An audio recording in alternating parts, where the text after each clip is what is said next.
الرحيم. أولا يذكر الإنسان أن خلقناه من قبل ولم يك شيئا. صدق الله العظيم. In the Surah Maryam, Allah Jalla is saying that the man does not remember that we created him before while he was not anything. So, this is the fourth khutbah. We started with the Pir Sayyid Hassan Ussaki, Rahmatullah alayh. He is the last Pir, Khatim al-Pir. And then we talked about the Khidr alayhi salam, which is mentioned in the Quran al-Kareem, this qissa about with the Musa alayhi salam. And then we talked about Abdul Qadir Jailani rahmatullahi also Allah. And now we're going to talk about Shaykh al-Akbar, Muhyiddin Arabi rahmatullah alayh. He lived around the 1100s, 1164 through 1240. And he traveled many different places. He was born in Andalus, which is right now Spain. And he spent his childhood years there. He was educated about the main fiqh and Quran and hadith there. And then he went to North Africa, and then he went to Mecca, Medina, spent time there, and then he went to Anatolia, Syria, many travels. So we're just going to look at some of his work and take little pieces and try to understand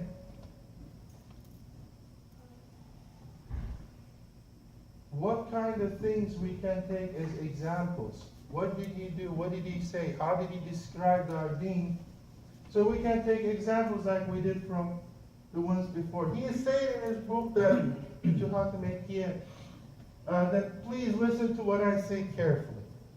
He is saying that because I say very unusual, strange things that you might not be accustomed to. So if you read his book, some of the translations that are translated into English, even the translators say that he is the only one that can translate his own work into any language that you think, English, or Turkish, or any other language, because he is so difficult to translate and understand. Because in the way he expressed it, like he said, I'm a jealous person. Sometimes I want to have everything known to people that read it. Sometimes I want to hide it. So you put some effort into it. You spend some time, tefekkur, so that you can understand what I mean.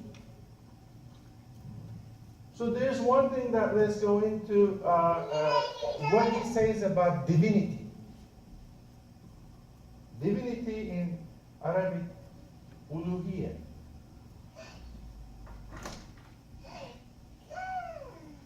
The definition of ilah, definition of Rabb. So Allah Jalla Jalaluhu is saying that knows that this is a disease. This is a problem with human beings by nature, by creation. And he explains in detail what he means by that. And we started with the ayah that Allah Jalla Jalaluhu created us while we were nothing.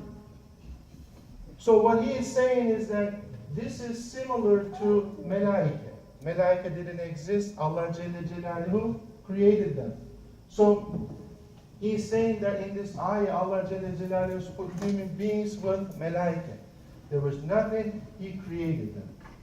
But then he's mentioning another ayah. In this ayah, in the Surah Al-Rum, Allah Jalla Jalaluhu is saying that Allah is the one who created you from weakness. And then after weakness gave strength. And after strength, by having gray hair, elder age, put you back to weakness again. So, after Allah Jalla Jalaluhu made insane said He gave them quwwah, strength. So who gives the quwwah? Strength is Allah Jalla Jalaluhu. And then, as you see some of the examples in the Quran al-Kareem, some people took this quwwah and declared their divinity. Who are them? Pharaoh, Nemrud. So this dangerous status that human beings are in, if they think the strength they have does not come from Allah Jalla Jalaluhu, they declare their divinity. But he is talking about some things that commonly people say. Commonly. And they don't even think when they say what they mean by it, what the consequences are, what is understood. One of them is that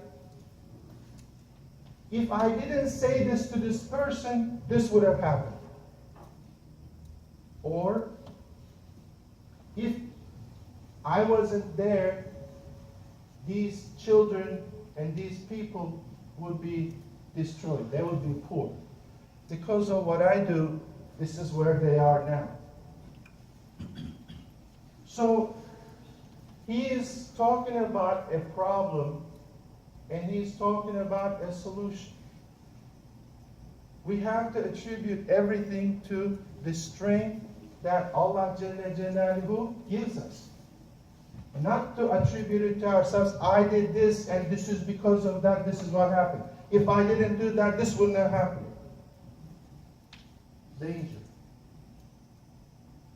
So even some of the sheikh, they say to their students, if I didn't give you your help, you wouldn't have done that. No, quwwah comes from Allah Jalla Jalaluhu.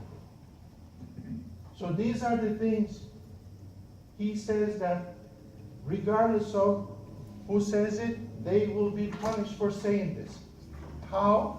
They might be punished directly, or their nasib, their predetermined share will be decreased by claiming divinity.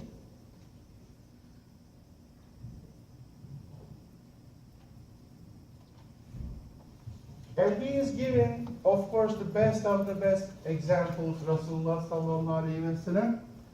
He is saying that Allah Jalla Jalaluhu is talking about Rasulullah sallallahu alayhi wa sallam in the Quran and saying that بِالْمُؤْمِنِينَ رَءُوفٌ رَحِيمٌ. So, Rasulullah sallallahu alayhi wa sallam is what? Kind and merciful to mu'mineen, believers. And what he is saying is that we have to be the same way to all believers. Allah Jalla Jalaluhu is latif towards his creation. What does that mean? Is that graceful, nice, pleasant. And he is the most merciful. And you become like that too. You become merciful, graceful to his creation. Especially to meaning the believers.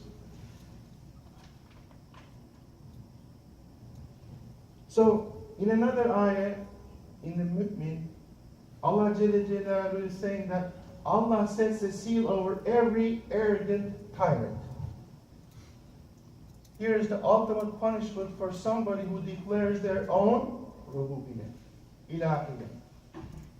Somebody declares their own divinity. What does Allah Jalla Jalaluhu do? Seals their hearts.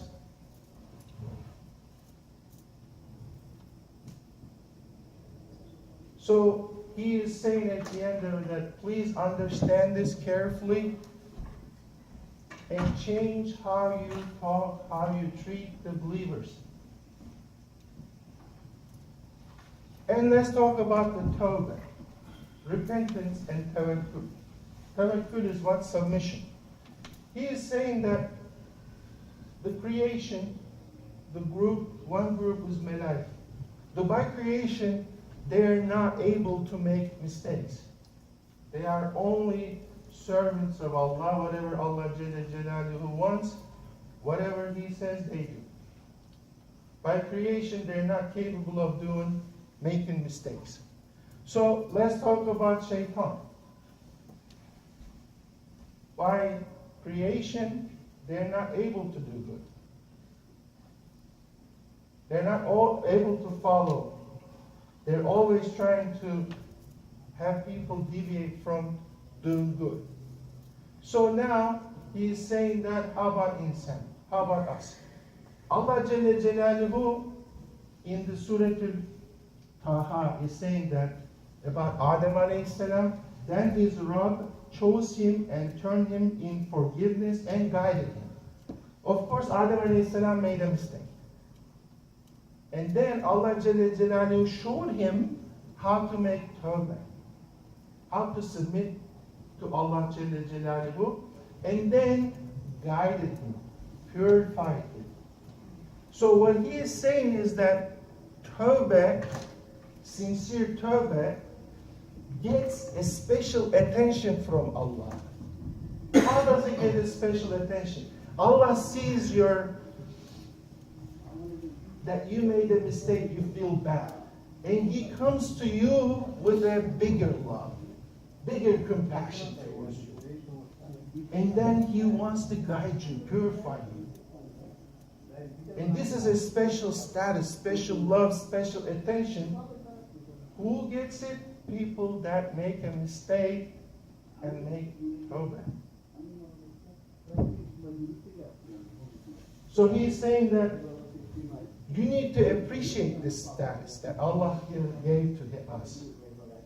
And then you have to appreciate it so that your ni'mah, your blessings will increase and increase and increase.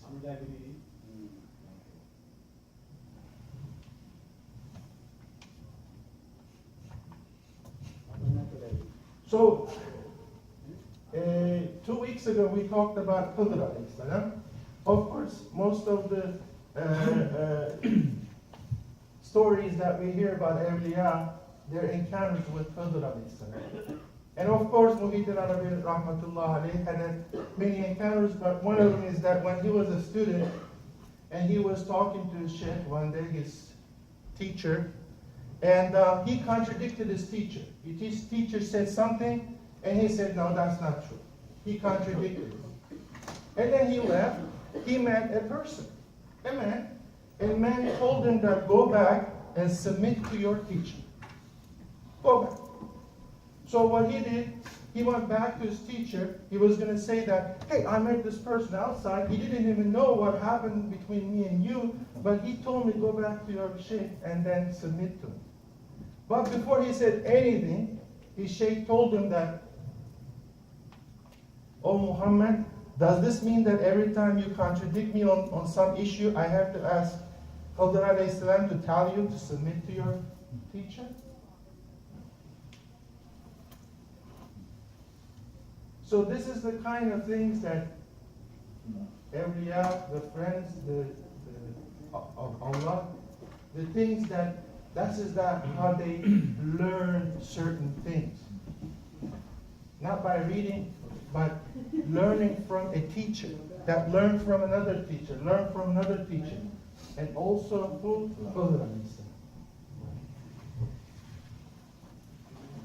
Of course, there's many things that we can learn. Another one that we will mention is that in the Quran al-Karim, in the Surah Al-Sad, Allah Jalla Jalaluhu is saying that He said, O Iblis,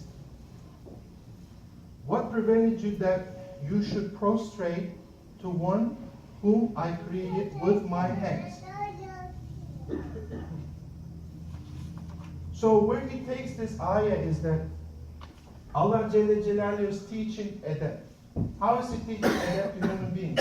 First in the ayah, Allah Jalla Jalaluhu is saying that He created human beings with His both hands, with His hands. What an honorable status we have. But then Malaika is saying what?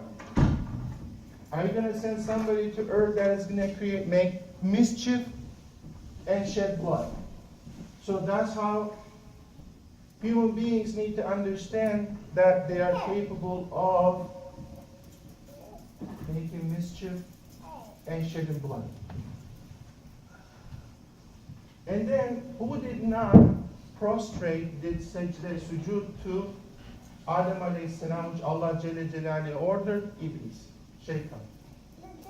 Okay, what he is saying is that when we do sajda, we are masoom, we are innocent. Why? Because Iblis, at that time when we do sujood, he remembers the mistake he did. And then he goes to the corner and thinks about, what did I do? And at that time, there's three things you're with: Rabbani thoughts, Malaika thoughts, and then nefsani. Your nefs is always with you, he says. You have to be careful. But shaitan is not with you. You're innocent at that time. So do more sajda, do more sujood.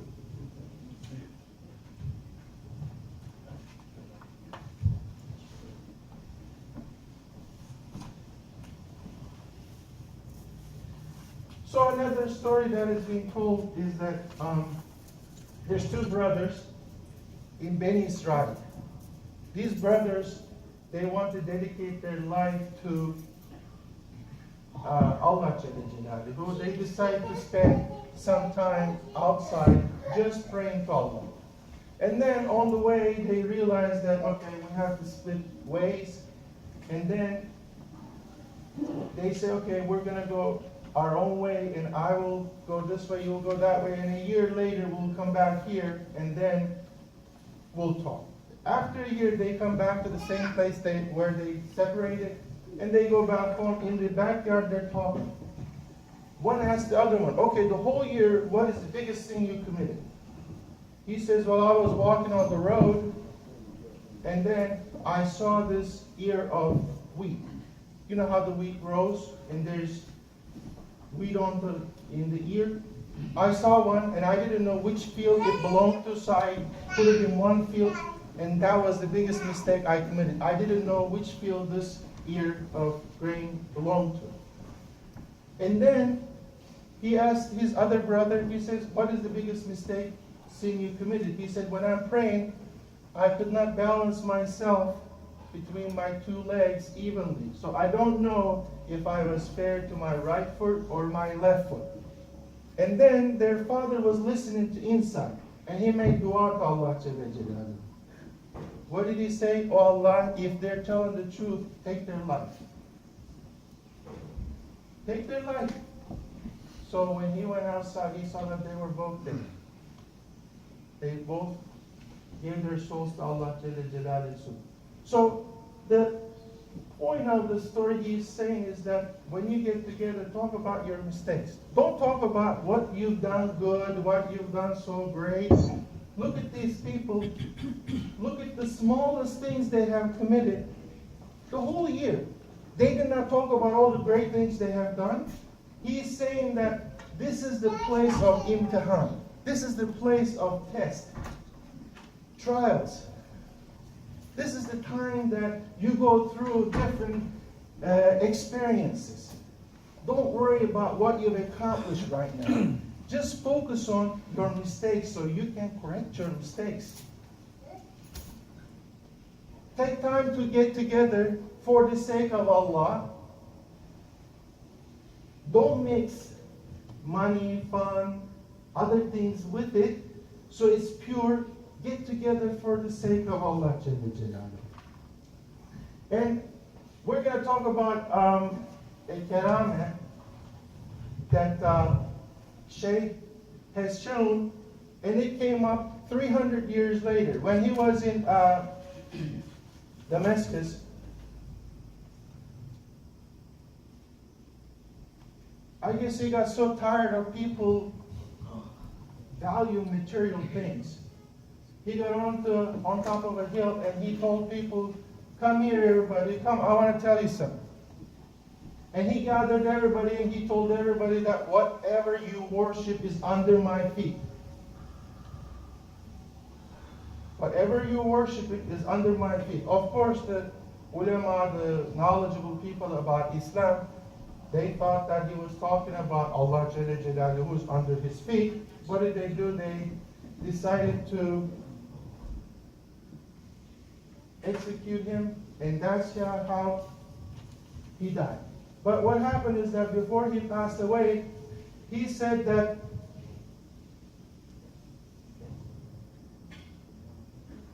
when the scene enters Shin, the secret of Mim will be revealed.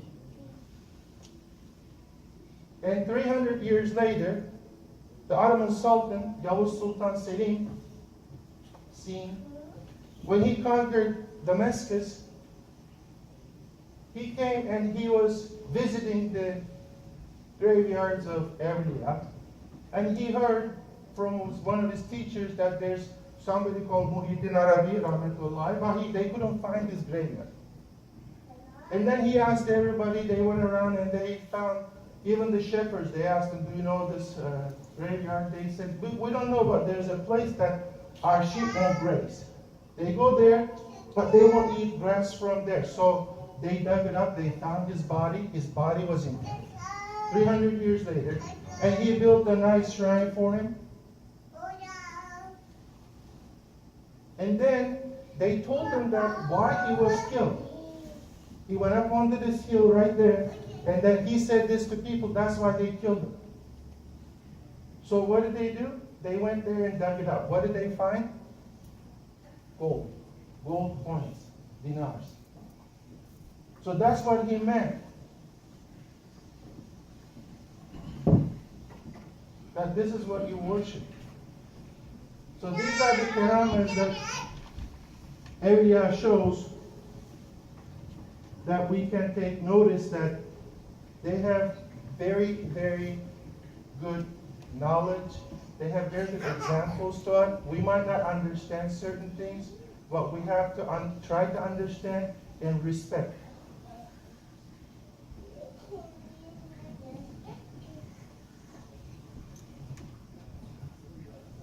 So there's some advice in his books. There's many, but there's few that we need to look at. Is that Rasulullah sallallahu alaihi wasallam is saying that he's leaving two wives after himself. One is the talking one is the silent one. The talking one is Quran al-Karim, and the second one is death. So somebody who learns things with the divine knowledge, inspiration, is the one that knows the best. Ilm ledun, and then he is the most kamil, most mature person, and then there's the kamil and there is the mu'mineen.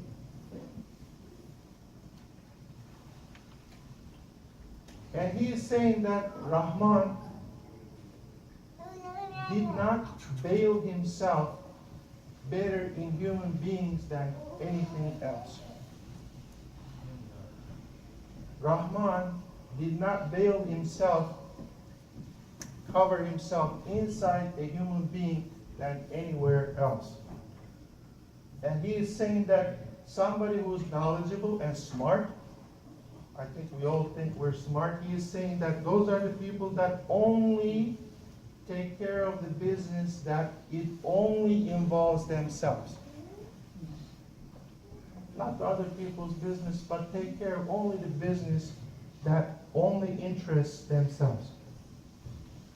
And he's saying that the best ornaments in this world are Rijalullah, people of Allah. Try to be one of them. If not, find one of them. And learn from them. Learn Akhlaq of Rasulullah sallallahu alaihi wasallam. Those are the people that have come close to the Akhlaq of Rasulullah sallallahu alaihi wasallam. May Allah, inshallah, have us be one of them, or find one that will teach us how to be like Rasulullah sallallahu alaihi wasallam.